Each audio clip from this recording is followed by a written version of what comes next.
ìràwọ̀ ayọ̀ láti máa yọ wá fẹ́ni tí jíǹde. Kò sí ìjì tí ó lè bòdì dán rẹ̀. Jésù ti gbà àwọn tó ti sọnù. Fún mi Bíbélì, ròyìn mímọ́ dídán. Mọ́lẹ̀ rẹ̀ yóò tọ́ mi lọ́nà tòrò. Ẹ̀kọ́ ìlérí òfin ìfẹ́ papọ̀. Kóòrù tó kọjá sọ́jà ìnípẹ̀kun. A kí yín káàbọ̀ sí ètò yín, ètò wa Jẹ́ kí Bíbélì sọ̀rọ̀. Ètò tí ìjọ Kristi l'Oǹdó àti ìjọ Kristi níbi gbogbo tí wọ́n ń ṣe olùgbọ̀wọ́ rẹ̀. Orúkọ tèmi ò yípadà, Fáṣọ̀nù Victor, Àjíǹrere Kristi ní orúkọ mi. Kí a tó tẹ̀síwájú nínú ìdánilẹ́kọ̀ọ́ tí a ní fún wa lónìí, ẹ jẹ́ kí a tẹríba fún àdúrà. Ọlọ́run mímọ́ tí ń gbé níbi ga nínú àwọn ọ̀run, a gbé yín ga. A dúpẹ́ torí pé ẹ̀yin ni Ọlọ́run, Olúwa àti Ẹlẹ́dàá wa.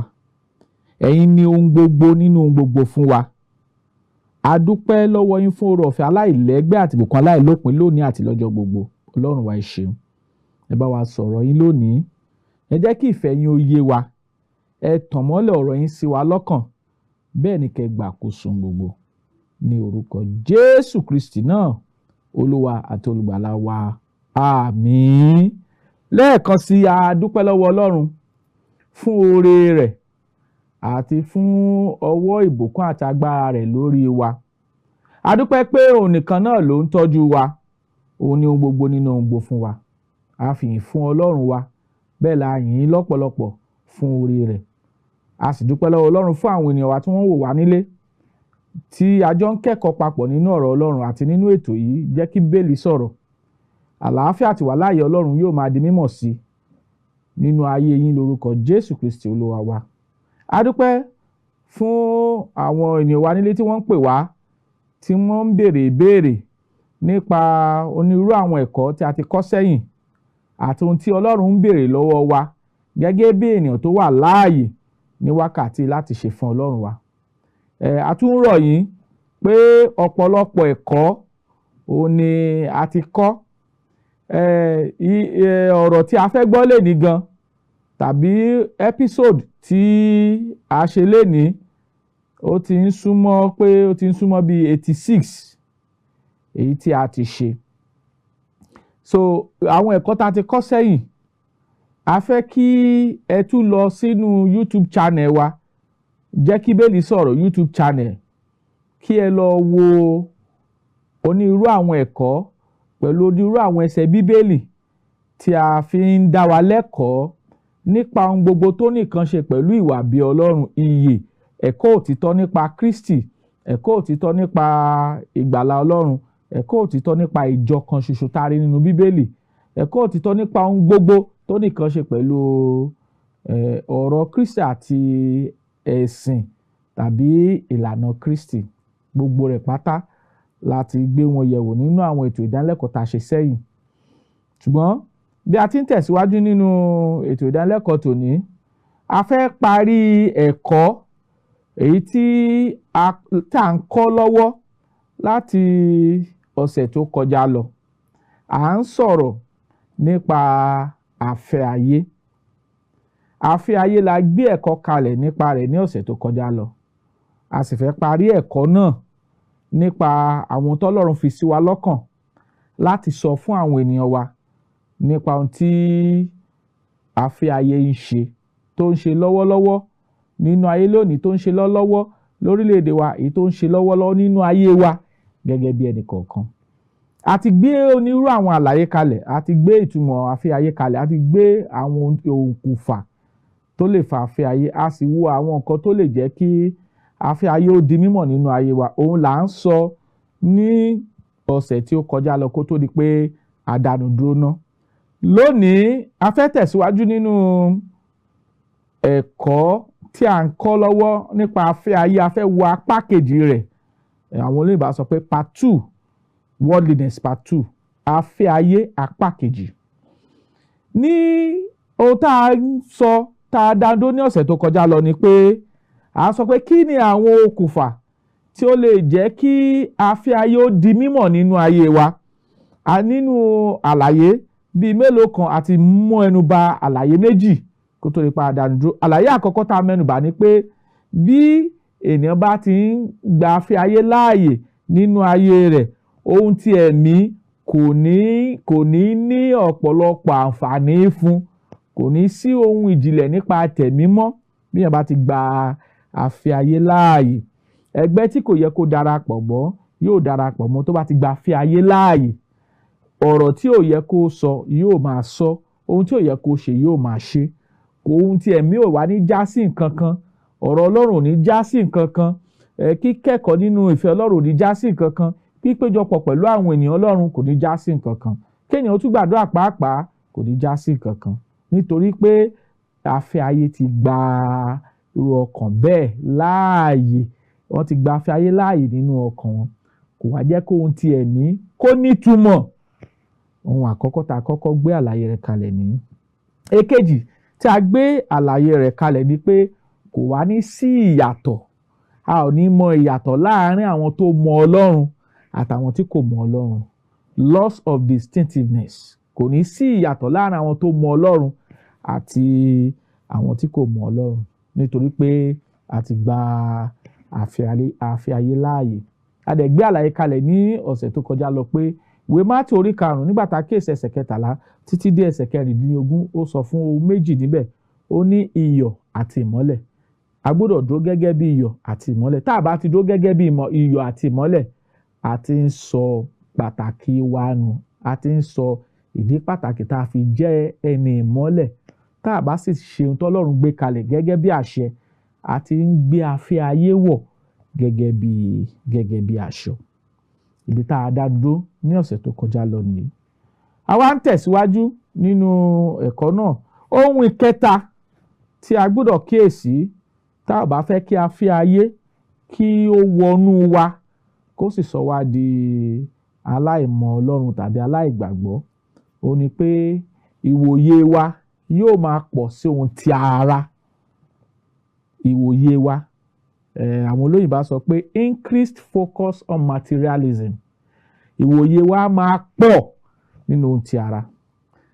Tá a bá jẹ́ kí afẹ́ ayé kó gba ọkàn wa, kó gba ayé wa, kó gba ìrònú wa, ìwòye wa á pọ̀ nínú ohun ti ayé. Kí ni àwọn ohun ti ayé tí ìwòye wa á pọ̀ lórí rẹ̀ tí a bá gba afẹ́ ayé láàyè láti gba ayé wa? Ó ní pé àádáàdà nínú ayé òun la jẹ́ àkọ́kọ́ nínú wa, tí ò sì yẹ ó rí bẹ́ẹ̀. Ọ̀rọ̀ Ọlọ́run sọ fún wa nínú ìwé Mátíù nígbà tá a kíyèsí orí 6 nígbà tá a wo ẹsẹ̀ 23 Mátíù 6:33, ó ní kí a kọ́kọ́ wá ìjọba Ọlọ́run náà àti gbogbo òdodo rẹ̀, èyí tí ó bá kù a ó fi kún fún wa. Ọlọ́run ti sọ ohun tá a gbọ́dọ̀ kọ́kọ́ wá. Àkọ́kọ́ first, ó ní ìjọba Ọlọ́run àti òdodo tó rọ̀ mọ́ ìjọba Ọlọ́run. Tí ènìyàn bá gba afẹ́ ayé láàyè, ohun ti ara òun ni ènìyàn á kọ́kọ́ máa wá ṣáájú ohun ti Ọlọ́run lọ, gẹ́gẹ́ bí àgbékalẹ̀ tí ọ̀rọ̀ mímọ́ Olúwa gbé kalẹ̀. Nígbà náà la ó wá owó kọjá Ọlọ́run, kọjá ètò tí Olúwa gbé kalẹ̀ pé a gbọ́dọ̀ fi rí owó. Ọlọ́run ní ẹnikẹ́ni tí ò bá ṣe kò gbọ́dọ̀ jẹ. Nínú ìwé Tẹsalóníkà kejì orí 3 nígbà tá a kíyèsí ẹsẹ̀ 10, Ọlọ́run tún sọ nínú ọ̀rọ̀ rẹ̀ nínú ìwé Éfésù orí 4 nígbà tá a wo ẹsẹ̀ 28, ó ní ẹni tó bá ń jalè kí ó má ṣe jalè mọ́, ṣùgbọ́n kó fi ọwọ́ ara rẹ̀ ṣiṣẹ́ kí ó sì pèsè fáwọn tí kò ní. Níbi ìyàrí kà pé kí ènìyàn tó lè ṣiṣẹ́, kó tó lè jẹ ọlọ́rọ̀, ó gbọ́dọ̀ jẹ́ ẹni tó fẹ́ ṣiṣẹ́ legitimate work, iṣẹ́ tí àwọn ènìyàn ṣe tó sì jẹ́ iṣẹ́ tó dára, tí kò mú ẹ̀ṣẹ̀ tàbí ohun àìmọ́ kan lọ́wọ́. Irú iṣẹ́ báyìí ni kírísítẹ́nì lè ṣe. Ó sì ní ìgbà àti àkókò tí èèyàn fi ń ṣiṣẹ́. Ìgbà àti àkókò tí èèyàn fi ń ṣe èèyàn gbọ́dọ̀ lò fún iṣẹ́ ṣíṣe torí pé ọ̀rọ̀ Ọlọ́run náà ló kì wá nílọ̀ pé ní ti iṣẹ́ ṣíṣe a kò gbọdọ̀ ṣọ̀lẹ ṣùgbọ́n a gbọdọ̀ ní ìgbóná ọkàn kí a máa sin Olúwa. Ìwé Róòmù orí 12 nígbà tá kíyèsí ẹsẹ̀ 11 ló kọ́ wa bẹ́ẹ̀. So Ọlọ́run pàṣẹ pé a gbọdọ̀ ṣiṣẹ́ kí a lè kó ọrọ̀ jọ, ṣùgbọ́n Ọlọ́run sọ fún wa pé iṣẹ́ tá a bá fẹ́ ṣe tó bá ti gba gbogbo ayé wa ju ohun tí Ọlọ́run lọ, nígbà náà láti fẹ́ ohun tí ayé. Ẹlòmíràn ìgbà tó yẹ kó sin Ọlọ́run á kúkú fi ṣe overtime níbi iṣẹ́ tí ò yẹ kó rí bẹ́ẹ̀. A gbọ́dọ̀ ní àkókò tàbí àyè fún ìsìn mímọ́ Ọlọ́run, fún kíkẹ́kọ̀ọ́ ọ̀rọ̀ Ọlọ́run àti fún láti gbàdúrà sí Ọlọ́run wa. Eléyìí ṣe pàtàkì, ó ṣe kókó. So a gbọ́dọ̀ jẹ́ni tí ń ronú nípa ohun tí ayé nìkan, torí pé ìwé Tímótì kìíní orí 6 nígbà tá a kíyèsí ẹsẹ̀ 10 ó gbé àlàyé kalẹ̀ nípa ìfẹ́ owó, òun ni gbòǹgbò ohun búburú gbogbo. A ò gbọ́dọ̀ nífẹ̀ẹ́ owó kọjá àgbékalẹ̀ Ọlọ́run. Ọ̀pọ̀lọpọ̀ ìfẹ́ owó lónìí ni àwọn ènìyàn ní táwọn kan fi ń fi orúkọ Jésù Kristi fi ń parọ́. Ohun tọ́lọ́run ò sọ wá lÓlúwa sọ nítorí pé wọ́n nífẹ̀ẹ́ owó. Ẹlòmíràn á gbé ìsọjí kalẹ̀ nítorí pé wọ́n fẹ́ kówó jọ. Àwọn nǹkan wọ̀nyí la gbọ́dọ̀ kíyèsí gẹ́gẹ́ bí ènìyàn tó ṣetán láti fẹ́ Ọlọ́run. Nínú ìsìn lónìí, onírúurú àsọtẹ́lẹ̀ làwọn ènìyàn ń sọ tí ò sì rí bẹ́ẹ̀, tọ́lọ́run ò fi ọ̀rọ̀ rẹ̀ sí wọn lẹ́nu nítorí pé wọ́n fẹ́ kówó jọ, wọ́n fẹ́ di ọlọ́rọ̀. Onírúurú ọ̀nà tactics, onírúurú èrò làwọn èèyàn ń ṣe lónìí láti rí pé wọ́n ṣàárí gbogbo ọ̀nà láti kó nǹkan jọ. Eléyìí lòdì sí àgbékalẹ̀ Ọlọ́run. Nínú ìsìn pàápàá tí àwọn èèyàn bá kóra wọn papọ̀ pé wọ́n fẹ́ jọ́sìn ní ọjọ́ Ajé, ọjọ́ Ìṣẹ́gun, ọjọ́rú, ọjọ́bọ̀, wọ́n á bẹ̀ sí ń kówó jọ tó sì yàtọ̀ sí àgbékalẹ̀ Bíbélì. Tàrí nínú ìwé Kọ́ríńtì kìíní orí 16 ẹsẹ̀ 1 tó sọ fún wa pé ǹjẹ́ ní ti ọjọ́ kìíní ọjọ́ ọ̀sẹ̀, ní ti ìdáwó fún àwọn ènìyàn mímọ́ ní ọjọ́ kìíní ọjọ́ ọ̀sẹ̀, kí olúkúlùkù kó pinnu ní ọkàn ara rẹ̀ bí Ọlọ́run ti ṣe rere fún. Tí ó bá jẹ́ pé nígbà tí mo bá dé kó má ṣe sí ìkójọ. So gbogbo àwọn àlàyé yìí láti rí nínú ọ̀rọ̀ Ọlọ́run. Ní ìgbà tí gbogbo ìrònú wa bá ti ṣe nípa pé a ṣàfẹ́ di ọlọ́rọ̀ nínú ọ̀rọ̀ Ọlọ́run, ẹlòmíràn lọ gbé ìsìn kalẹ̀ nítorí pé ó ṣàfẹ́ di ọlọ́rọ̀. Gbogbo àwọn nǹkan wọ̀nyí ohun afẹ́ ayé ni, a sì gbọ́dọ̀ kúrò ní inú wọn. Ìkẹrin ó ní láì mọ ẹ̀ṣẹ̀ yàtọ̀, láì ní ìmọ̀ ẹ̀ṣẹ̀ yàtọ̀. Ní ìgbà tí ènìyàn bá ti ń fọwọ́ sí ohun tí ẹ̀ṣẹ̀, tó bá ti ń fọwọ́ sí ohun tí ẹ̀ṣẹ̀, ẹ gbọ́ ohun tí ọ̀rọ̀ Ọlọ́run sọ nínú ìwé Róòmù orí 1 nígbà tá a kíyèsí ẹsẹ̀ 28 28. Ó ní àti gẹ́gẹ́ bí wọ́n ti kọ̀ láti ní ìrò Ọlọ́run ní ìmọ̀ wọn, Ọlọ́run fi wọ́n fún ìyè ìríra láti ṣe ohun tí kò tọ́. Wọ́n kún fún àìṣòdodo gbogbo, àgbèrè, ìkà, ojúkòkòrò, àrankàn. Wọ́n kún fún ìlara, ìpànìyàn, ìjà,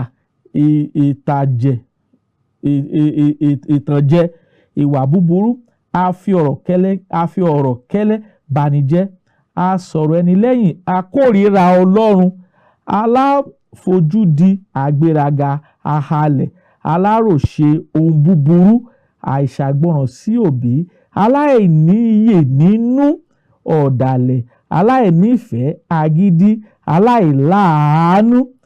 Àwọn ẹni tí wọ́n mọ ìlànà Ọlọ́run pé ẹni tí ó bá ṣe irú nǹkan wọ̀nyí ó yẹ sí ikú, wọn kò sì ṣe bẹ́ẹ̀ nìkan, ṣùgbọ́n wọ́n ní inú dídùn sí àwọn tí ń ṣe wọ́n.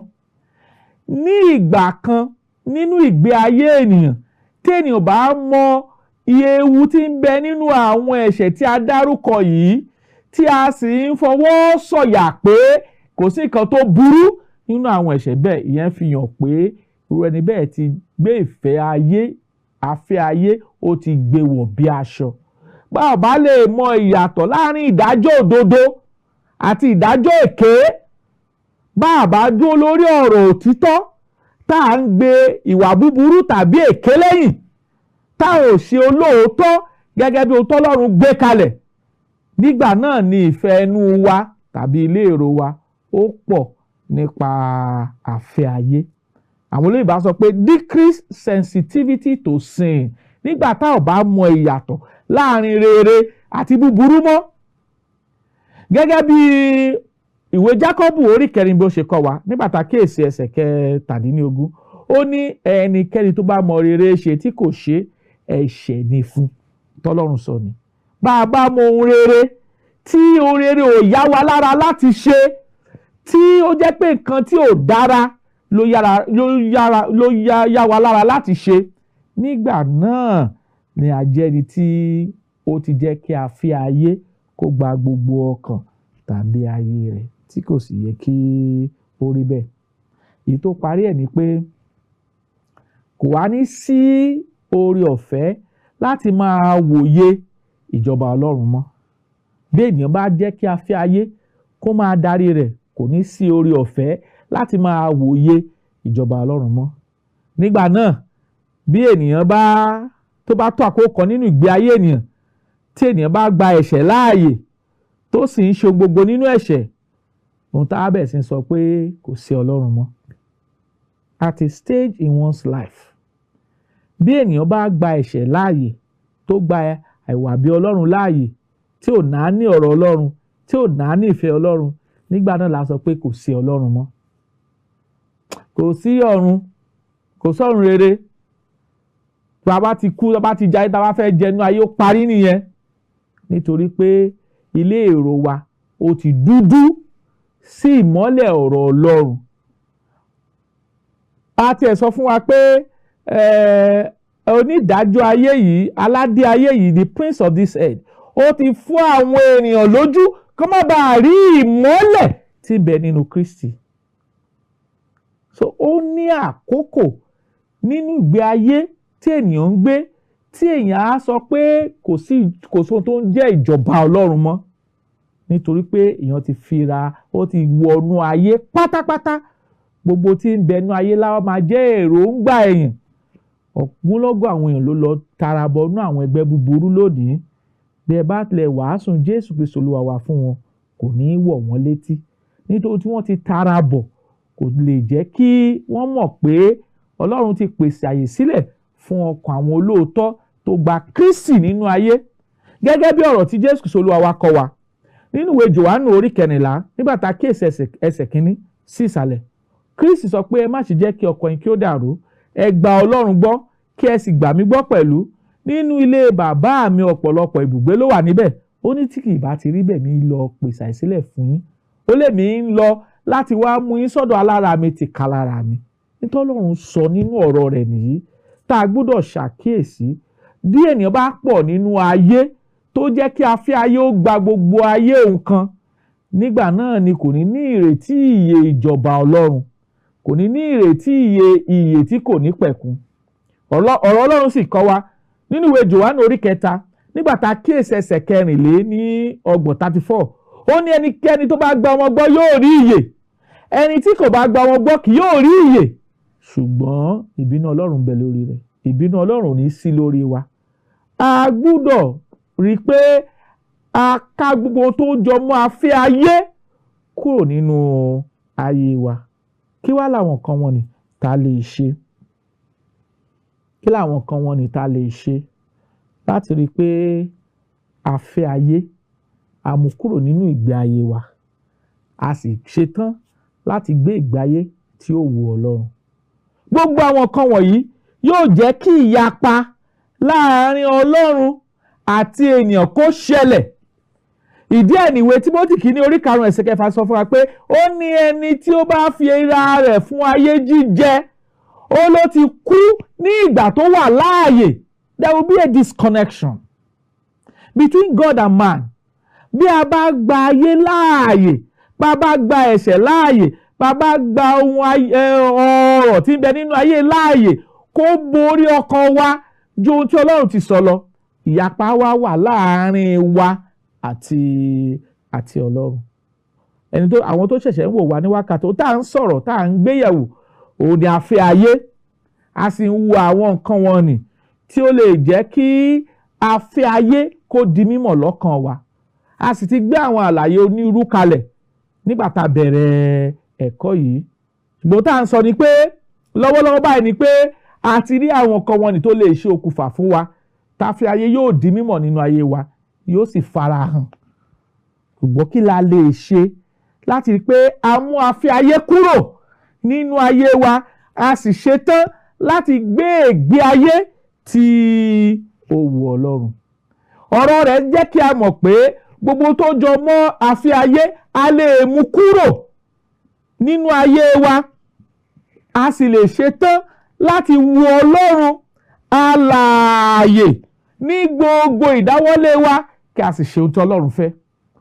ohun àkọ́kọ́ ìgbésẹ̀ àkọ́kọ́ tọ́lọ́run ní a gbọ́dọ̀ gbé òun ni pé kí a ṣetán láti di ẹni ìgbàlà gẹ́gẹ́ bí ọ̀rọ̀ mímọ́ Olúwa. bí a bá fẹ́ kúrò nínú afẹ́ ayé a gbọ́dọ̀ ṣetán láti di ẹni ìgbàlà gẹ́gẹ́ bí ìfẹ́ Ọlọ́run. ìwé orin wa kan ló sọ pé gba ayé fún mi ní Jésù, orúkọ lásán láyé, ìfẹ́ Jésù Kristi dúró láéláé, bákan náà ní gbogbo ọjọ́, àánú rẹ̀ ó ga ó sì jinlẹ̀, ìfẹ́ rẹ̀ ó gùn ó gbòòrò, kúnkún ní ìràpadà rẹ̀ tó ṣèlérí ní gbogbo ọjọ́. a gbọ́dọ̀ wá sí ọ̀dọ̀ Jésù Kristi, òun nìkan ló lágbára láti fúnni ní oore ọ̀fẹ́ láti gbé ìgbé ayé tó wu Ọlọ́run ju ìgbé ayé afẹ́ ayé lọ. Sátánì ló gbé afẹ́ ayé sí wa ní ọkàn láti máa ṣe ohun tí kò tọ́. ṣùgbọ́n tá a bá ṣe tán láti ṣe ìfẹ́ Ọlọ́run a gbọ́dọ̀ ṣe tán láti di ẹni ìgbàlà. kí làwọn ìgbésẹ̀ tá a gbọ́dọ̀ gbé láti fi di ẹni ìgbàlà? a gbọ́dọ̀ gbọ́ ọ̀rọ̀ Ọlọ́run, a gbọ́dọ̀ gba ọ̀rọ̀ Ọlọ́run gbọ́, a gbọ́dọ̀ ronú pìwàdà, a gbọ́dọ̀ fẹnu ara wa jẹ́wọ́ ìgbàgbọ́ pé Jésù Kristi ọmọ Ọlọ́run ní í ṣe, a sì gbọ́dọ̀ lè jọ̀wọ́ ara wa fún ìrìbọmi. ìgbésẹ̀ tọ́lọ́run ní kí a gbé nìyí kí a tó lè di ẹni ìgbàlà nínú Kristi. ogunlọ́gọ̀ àwọn èèyàn tó ń wò wá lónìí, a mọ̀ pé bí a bá fẹ́ fi ìjọba Ọlọ́run ṣèrè jẹ, tá ò bá fẹ́ parẹ́ pẹ̀lú ayé, ohun tá a gbọ́dọ̀ ṣe ni a gbọ́dọ̀ gbọ́ ọ̀rọ̀ Ọlọ́run, a gbọ́dọ̀ gbà á gbọ́ pé ọ̀rọ̀ Ọlọ́run, a gbọ́dọ̀ ronúpìwàdà kúrò nínú afẹ́ ayé, ìrònú ayé, ìṣe ayé tó tako ìfẹ́ àti ìlànà Ọlọ́run. a gbọ́dọ̀ ronúpìwàdà, a sì gbọ́dọ̀ jọ̀wọ́ ara wa fún ìrìbọmi. gẹ́gẹ́ bí ẹ̀kọ́ Kristi tó sọ pé ìwé Máàkù orí 16 ẹsẹ̀ 14, ó ní ẹni tí ó bá gbàgbọ́ tí a sì baptisi rẹ̀ òun ni yóò là, ẹni tí kò bá gbàgbọ́ yóò jẹ̀bi. ohun tá a gbọ́dọ̀ ṣe nìyí láti kúrò lọ́wọ́ ayé àrékérekè yìí, gẹ́gẹ́ bí ohun tí Pétérù sọ ní ọjọ́ Pẹ́ńtíkọ́sì. ó ní ẹ gbà ara yín là kúrò lọ́wọ́ ìran àrékérekè yìí. tá a gbọ́dọ̀ ṣe ní ká ronúkúwàdà, kí a fẹnu ara wa jẹ́wọ́ ìgbàgbọ́ pé Jésù Kristi ọmọ Ọlọ́run ṣe, ká sì jọ̀wọ́ ara wa fún ìrìbọmi.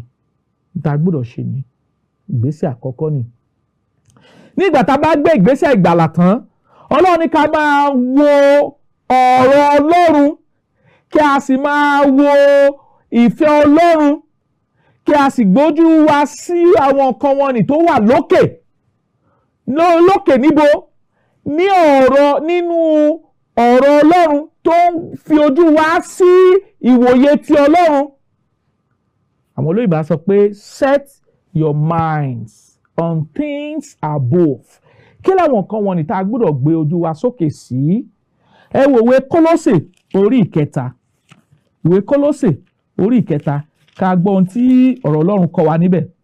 ó ní ǹjẹ́ bí a bá ti jí dìde pẹ̀lú Kristi, ẹ máa ṣàfẹ́rí àwọn nǹkan tí ń bẹ lókè, níbi tí Kristi gbé jókòó ní ọwọ́ ọ̀tún Ọlọ́run.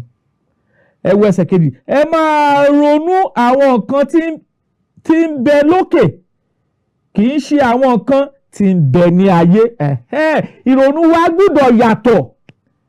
ìrònú wa gbọ́dọ̀ jẹ́ ìrònú nípa ti ayé, ìrònú wa nípa bá ó ṣe fi ìjọba Ọlọ́run ṣèrè jẹ, bá a ṣe sin Ọlọ́run ní ìsìn tó ṣe ìtẹ́wọ́gbà, bá a ṣe máa gbé ìgbé ayé àlàáfíà tí Kristi gbé kalẹ̀, bá a ṣe máa rìnrìn òtítọ́, tá a sì máa ṣe ohun òtítọ́, tá a sì máa sin Ọlọ́run gẹ́gẹ́ bí àgbékalẹ̀ ọ̀rọ̀ Ọlọ́run. eléyìí yóò jẹ́ ìrònú wa tá a bá ti fẹ́ra wa fún Ọlọ́run, tá a bá ti gbọ́ ọ̀rọ̀ Ọlọ́run, tá a bá ti gbà á, tá a bá ti ronúpìwàdà, tá a bá ti fẹnu ara wa jẹ́wọ́ ìgbàgbọ́ pé Jésù Kristi ọmọ Ọlọ́run ṣe, tá a sì jọ̀wọ́ ara wa fún ìrìbọmi, ohun tá a tún máa wò, tá a máa wò ni pé bá a ṣe gbójú wa sókè, bá a ṣe máa ṣe ohun tí Ọlọ́run gbé kalẹ̀ gẹ́gẹ́ bí àṣẹ tó wá láti ọ̀dọ̀ Ọlọ́run tí ń ṣe ọ̀rọ̀ rẹ̀ nípa ìgbéyàwó, nípa ètò ìgbàlà, nípa ìsìn mímọ́, nípa ẹ̀kọ́ òtítọ́, nípa ohun gbogbo tí Kristi gbé kalẹ̀ fún ìgbàlà tó sì ti ọ̀dọ̀ rẹ̀ wá, tá a sì kà kọ sílẹ̀ nínú Bíbélì, la gbọ́dọ̀ máa wò, la gbọ́dọ̀ máa lépa, a gbọ́dọ̀ máa lépa ohun tí ń bẹ nínú ayé mọ́.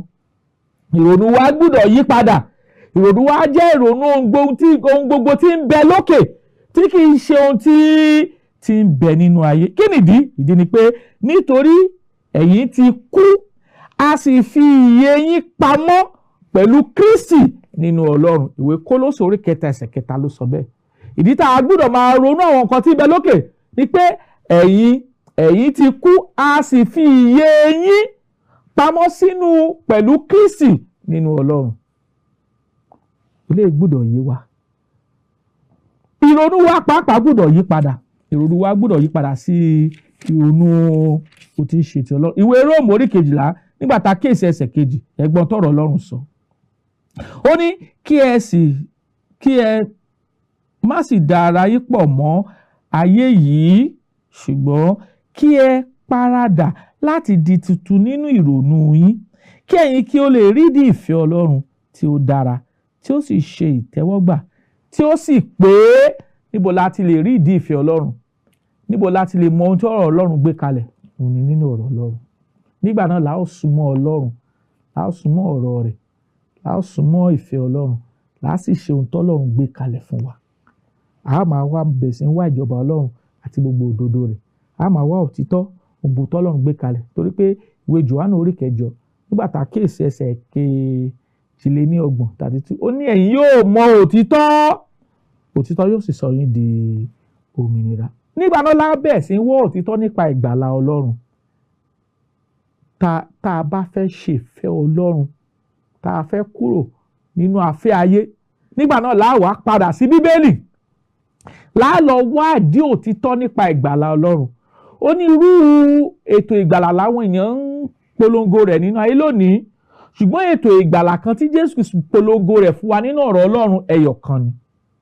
Ohun tí Kristi sì sọ ni pé ẹni tí ó bá gbàgbọ́ tí a sì baptisi rẹ̀, òun ni yóò là, ẹni tí kò bá gbàgbọ́ yóò jẹ̀bi. Ìbaptisi tá a rí nínú ọ̀rọ̀ Ọlọ́run kì í ṣe ìsàmì àgbélébù, kì í ṣe ìwọ̀nmi léni lórí, bí kò ṣe ìrìbọmi gẹ́gẹ́ bí àpẹẹrẹ ikú, sísìnkú àti àjíǹde Jésù. Eléyìí gbọ́dọ̀ yé wa dáradára. Tá a bá ti ṣe òmíràn yàtọ̀ sí eléyìí, ó yàgò, ó sì jìnnà sí ètò ìgbàlà Ọlọ́run tá a rí nínú ọ̀rọ̀ Ọlọ́run. A gbọ́dọ̀ wádìí òtítọ́ nípa ìgbàlà Ọlọ́run tí ń bẹ nínú Kristi Jésù. Eléyìí gbọ́dọ̀ yé wa. Nínú ọ̀rọ̀ Ọlọ́run láti lè rí. A ò lè rí nínú ìwé mìíràn bí kò ṣe ọ̀rọ̀ Ọlọ́run. Eléyìí gbọ́dọ̀ yé wa. A gbọ́dọ̀ wádìí ohun tí Ọlọ́run tún ń kọ́ wa nípa ìtẹ́lọ́rùn. Kí ni ìwé Hébérù orí 13? Ọlọ́run kọ́ wa nípa ìtẹ́lọ́rùn. Ìwé Hébérù orí 13 nígbà tá a kíyèsí ẹsẹ̀ 5 ọ̀rọ̀ mímọ́ Olúwa yìí, kí ni ọ̀rọ̀ Ọlọ́run sọ? Ìwé Hébérù orí 13 ẹsẹ̀ 5, ẹgbọ́n tọ̀rọ̀ Ọlọ́run sọ. Ó ní kí ọkàn yín kí ó má ṣe fà sí ìfẹ́ owó, kí ohun tí ẹ ní kí ó tó yín, nítorí òun tìkálára rẹ̀ ti wí pé èmi kò jẹ́ fi ọ́ sílẹ̀, bẹ́ẹ̀ ni èmi kò jẹ́ kọ̀ ọ́ sílẹ̀.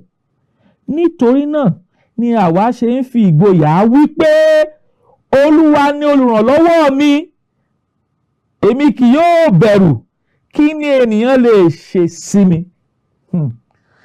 Ọlọ́run fẹ́ kí tí ẹ bá tẹ̀ ti ní ọ̀rọ̀ Ọlọ́run, tó ti ní ẹ̀mí Ọlọ́run, tó sì ń ṣàṣàrò nínú ọ̀rọ̀ Ọlọ́run lọ́sàn àti lóru, á ní ìtẹ́lọ́rùn. A gbọ́dọ̀ jẹ́ ẹni tó ní ìtẹ́lọ́rùn ohun gbogbo tí Ọlọ́run ti ṣe fún wa. Nígbà náà láwa máa làkàkà láti máa wo Ọlọ́run. Àwa máa wo Ọlọ́run tá a bá ní ẹ̀mí ìtẹ́lọ́rùn, torí pé Ọlọ́run ti sọ pé èmi kì yóò fi yín sílẹ̀, bẹ́ẹ̀ ni èmi kì yóò kọ̀ yín sílẹ̀, kí ẹ̀yin kó lè fi ìgboyà sọ pé Olúwa ni olùrànlọ́wọ́ mi,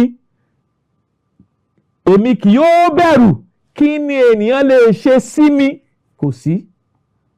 Bí Ọlọ́run bá wà ní tiwa, táwa náà bá wà ní ti Ọlọ́run, kò sóhun tẹ́nìkan lè ṣe sí wa. Bí a bá dúró ti Ọlọ́run, tí Ọlọ́run sì dúró tì wá, kò sóhun tẹ́nìkẹ́ni lè ṣe sí wa. A gbúdọ̀ ní ìtẹ́lọ́rùn nínú ohun gbogbo tí Ọlọ́run ṣe. A gbúdọ̀ ọwọ́ mi ò tó mo fẹ́ fi gàngàn fà á. Ọ̀nà tá a fi wo Ọlọ́run, tá a fi kúrò nínú afẹ́ ayé, òun la ti gbé kalẹ̀ fún wa yìí. Ètò wa parí rẹ̀ ni pé a gbúdọ̀ wá òtítọ́ nípa ìjọ májẹ̀mú titun. We must know the truth about the New Testament church. Tẹ́ bá wo gúlọ́gọ̀ ọ̀nà ayé lónìí, tẹ́ bá wo inú ayé lọ, tẹ́ bá wo bọ̀, onírúurú ìjọ, in fact about 42,000 denominational churches la nínú ayé. Ṣùgbọ́n ṣé bá a ṣe rí nínú Bíbélì nìyí? Tá a bá fẹ́ pọ̀ nínú afẹ́ ayé, a gbúdọ̀ padà sínú Bíbélì ká mọ̀ ohun t'Ọlọ́run sọ fún wa nípa ìjọ. Kristi ló kọ́ wa nípa ìjọ. Kristi sọ pé ìwọ ni Pétérù, lórí àpáta yìí lèmi yóò kọ́ ìjọ mi lé, ẹnu ọ̀nà ipò òkú kì yóò sì lè borí rẹ̀. Kristi ti gbé ìjọ kan kalẹ̀. Kristi kọ́ ló gbó ní irú ìjọ kalẹ̀. Ìjọ kan ni Kristi gbé kalẹ̀. Ìjọ yẹn l'Ọlọ́run pè gbogbo ènìyàn sí lónìí, tí ń ṣe ìjọ ti Kristi. Kristi ló ní, kì í ṣe tèmi, kì í ṣe ti yín, kì í ṣe ti pásítọ̀ kan, kì í ṣe ti orílẹ̀-èdè kan, kì í ṣe ti ẹ̀yà kan, kì í ṣe ti ìlú kan, bí kò ṣe ti Kristi. Gbogbo ohun t'Ọlọ́run sì fẹ́ ká mọ̀ pátá nípa ìgbàlà Ọlọ́run láti kọ́ wa nínú ọ̀rọ̀ rẹ̀. Ọlọ́run á fi ìfẹ́ rẹ̀ hàn wá, á sì mú afẹ́ ayé, á mú kúrò lọ́kàn wa, kí àwa kó lè padà sínú òtítọ́ tàrí nínú ìfẹ́ Ọlọ́run. Jẹ́ ká padà sínú ìjọ òtítọ́, ká padà sínú ẹ̀kọ́ Kristi òtítọ́, ká padà sínú ẹ̀kọ́ ìtẹ́lọ́rùn, kí a padà láti di ẹni ìgbàlà gẹ́gẹ́ bí àgbékalẹ̀ Ọlọ́run, ká sì ṣe ohun t'Ọlọ́run pa láṣẹ. Ọlọ́run yóò wà pẹ̀lú wa lórúkọ Jésù, yóò sì jẹ́ kí ìfẹ́ rẹ̀ kó di mímọ̀ nínú ayé wa lórúkọ Jésù Kristi Olúwa wa. Àmín. Tí ẹ bá fẹ́ láti béèrè béèrè tàbí ẹ ní ẹ̀bẹ̀ fún àdúrà, àwọn nọ́mbà tẹ́ ó pè wá sí ní 08057444902 tàbí 08065717023. A tún tún nọ́mbà náà pè fún wa 08057444902 tàbí 08065717023. Kí àlàáfíà àti wà láàyè Ọlọ́run kí ó máa bá wa gbé bí a ti ń tẹ̀síwájú láti dúró nínú ìfẹ́ rẹ̀ lórúkọ Jésù Kristi Olúwa tó gbàlà wa. Àmín. Fún mi ní Bíbélì ìràwọ̀ ayọ̀ láti máa yọ̀ wá fẹ́ni tí jíǹgbé, kò sí ìjì tí ó lè bòdì dán rẹ̀. Jésù ti gbà àwọn tó ti sọnù.